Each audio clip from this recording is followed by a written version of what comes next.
Jane Austen का pride and prejudice नाम सुनते ही शायद एक क्लासिक लव स्टोरी जहन में आती है ना? पर यह कहानी उससे कहीं ज्यादा गहरी है।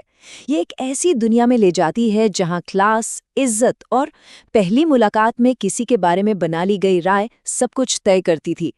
तो चलिए इस शानदार नॉवल के पन्ने पलटते हैं और देखते हैं कि इसके अंदर क्या-क्या सबक छिपे हैं। ये इस नॉवल की पहली ही लाइन है, और क्या कमाल की लाइन है। इसी एक लाइन में पूरी कहानी का उस दौर का सार छिपा है। सोचिए, एक ऐसी दुनिया जहां ये मान लिया जाता था कि अगर कोई आदमी अकेला है और उसके पास अच्छी खासी दौलत है तो भाई उसे एक पत्नी की जरूरत तो होगी ही।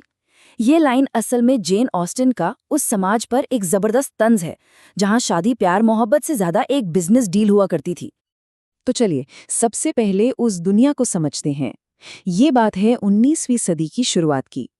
उस दौर में महिलाओं के पास न तो कानूनी हक थे और न ही पैसे रुपये से जुड़े कोई अधिकार। जायदाद सिर्फ घर के मर्दों को मिलती थी और लड़कियों के लिए कोई अच्छा करियर बनाने का तो सवाल ही नहीं उठता था। तो ऐसे में एक अच्छी शादी करना वो सिर्फ कोई सोशल स्टेटस की बात नहीं थी, बल्कि सच कहें तो अपनी जिंदगी गुजारने का, अपना वजूद बचाने का एक जरिया था। और इसी मुश्किल का सबसे बड़ा उदाहरण है कहानी का सेंट्रल परिवार, बेनेट परिवार। इनकी परेशानी एक कानून की वजह से है जिसे एंटाइटलमेंट कहते थे। इसका सीधा सा मतलब ये था कि उनकी सारी जायदाद सिर्फ किसी मर्द को ही मिल सकती थी। अब इनके घर में कोई बेटा तो था नहीं। तो जरा सोचिए, जैसे ही मिस्टर बेनेट की मौत होगी, उनकी 5 बेटियां और पत्नी सब सड़क पर आ जाएंगी। अब समझ आया कि मिसेस बेनेट क्यों अपनी बेटियों के लिए अमीर दूल्हा ढूंढने के लिए इतनी बेचैन रहती हैं। चलिए अब मिलते हैं कहानी के 2 सबसे अहम किरदारों से, जिनकी पहली मुलाकात की टक्कर ही असल में पूरी कहानी की नींव रखती है। एक तरफ है हमारी हीरोइन एलिजाबेथ बेनेट और दूसरी तरफ है मिस्टर फिट्जविलियम डार्सी। और यहीं पर नॉवल का टाइटल प्राइड एंड प्रेजुडिस यानी घमंड और पूर्वाग्रह एकदम जिंदा हो उठता है। डार्सी का घमंड, उसका प्राइड, वो इतना ज्यादा है कि वो अपने से कम सोशल स्टेटस वाले लोगों को कुछ समझता ही नहीं। और दूसरी तरफ है एलिजाबेथ का पूर्वाग्रह, उसका प्रेजुडिस। वो बहुत तेज दिमाग की है, लेकिन यही तेजी उसे पहली ही नजर में डार्सी के बारे में एक गलत राय बनाने पर मजबूर कर देती है। ये देखिए, मेरिटन की एक पार्टी में डार्सी की कही ये बात, और किस्मत देखिए, एलिजाबेथ इसे सुन भी लेती है। बस ये एक छोटी सी बात, एक छोटा सा कमेंट एलिजाबेथ के दिल में डार्सी के लिए एक ऐसी पक्की राय बना देता है, एक ऐसा प्रेजुडिस जिसे तोड़ पाना लगभग नामुमकिन सा लगता है। और बस यहीं से शुरू होती है उनके उलझे हुए रिश्ते की कहानी। तो जब घमंड और पूर्वाग्रह आपस में टकराते हैं तो क्या होता है? जाहिर है गलतफहमियों का एक जबरदस्त तूफान खड़ा हो जाता है, और यही तूफान कहानी को उसके एक बहुत ही जरूरी मोड़ पर ले आता है। एक ऐसा शादी का प्रपोजल जो किसी बड़ी तबाही से कम नहीं था। तो ये तबाही हुई कैसे? देखिए, इसकी रेसिपी में 4 चीजें थी। पहला, विकम नाम के एक अफसर का धोखा, जिसकी झूठी बातों में एलिजाबेथ आ गई। दूसरा, डार्सी ने एलिजाबेथ की बहन जेन और अपने दोस्त बिंगले को अलग कर दिया। तीसरा, डार्सी का खुद का घमंड से भरा प्रपोजल, जिसमें उसने शादी के लिए पूछने से पहले एलिजाबेथ के परिवार की बेइज्जती कर दी। और नतीजा, एक जबरदस्त टकराव जिसमें एलिजाबेथ उसे बुरी तरह रिजेक्ट कर देती है।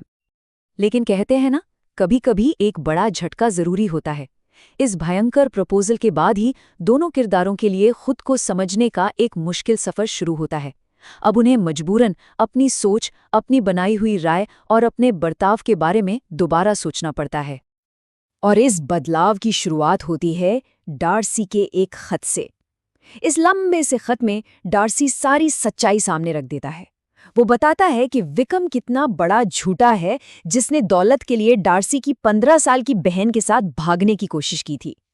ये खत एलिजाबेथ की पूरी दुनिया हिलाकर रख देता है। उसे समझ आता है कि उसने कितनी बड़ी गलती की है।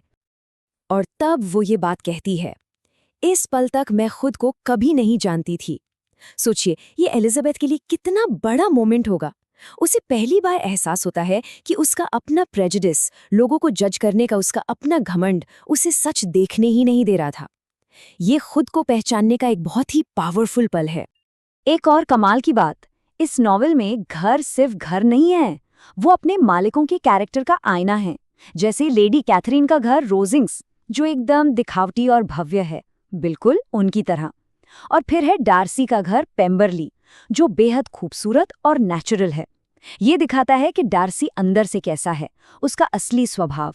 और पता है, पेम्बरली को देखकर ही एलिजाबेथ पहली बार डार्सी को उसके घमंड के चश्मे के बिना देख पाती है। और डार्सी का बदला हुआ अंदाज सिर्फ बातों तक नहीं रहता, वो उसके कामों में भी दिखता है। जब एलिजाबेथ की बहन लिडिया विकम के साथ भाग जाती है तो बेनेट परिवार की इज्जत दांव पर लग जाती है। तब डार्सी चुपचाप उनकी मदद करता है। वो विकम के सारे कर्ज चुकाता है ताकि वो लिडिया से शादी कर ले और बेनेट परिवार की इज्जत बच जाए। और सबसे बड़ी बात, वो इसका कोई क्रेडिट नहीं लेता। सोचिए, वो उस परिवार की मदद करता है जिसने उसे ठुकरा दिया था। तो सवाल ये उठता है कि 200 साल से भी ज्यादा पुरानी ये कहानी आज भी हमारे लिए इतनी खास क्यों है? आज भी ये इतनी रेलेवेंट क्यों लगती है? चलिए इसी पे बात करते हैं। तो आखिर 212 साल पुराना ये रोमांस आज भी पढ़ना इतना जरूरी क्यों है? वो दुनिया तो आज की दुनिया से बिल्कुल अलग थी, है ना? फिर भी हम इससे क्या सीख सकते हैं? देखिए, इसका जवाब इस बात में छिपा है कि इंसान का स्वभाव वो समय के साथ बदलता नहीं है। तो प्राइड एंड प्रेजुडिस हमें क्या सिखाता है? ये सिखाता है कि अपनी बनाई हुई राय, अपने पूर्वाग्रहों से लड़ना सबसे मुश्किल लेकिन सबसे जरूरी सफर है। ये बताता है कि पहली मुलाकात में बनी राय अक्सर गलत होती है। असली कीमत इंसान के कैरेक्टर की होती है, उसके पैसे या सोशल स्टेटस की नहीं। और सबसे बढ़कर ये हमें याद दिलाता है कि सबसे अच्छे रिश्ते आपसी इज्जत और एक दूसरे को समझने की कोशिश पर टिके होते हैं। और आखिर में ये कहानी इस खूबसूरत आइडिया को सेलिब्रेट करती है कि सच्चा प्यार हमें एक बेहतर इंसान बना सकता है। जैसा कि डार्सी खुद मानता है कि तुम्हारे जरिए मैं सही मायनों में विनम्र हुआ। ये हमें एक सवाल के साथ छोड़ जाती है, क्या हम अपने अंदर के घमंड और पूर्वाग्रहों का सामना करने के लिए तैयार हैं? क्या हम उन लोगों को समझने की कोशिश करने को तैयार हैं जो हमसे अलग हैं? शायद प्राइड एंड प्रेजुडिस का यही सबसे बड़ा और हमेशा जिंदा रहने वाला सबक है।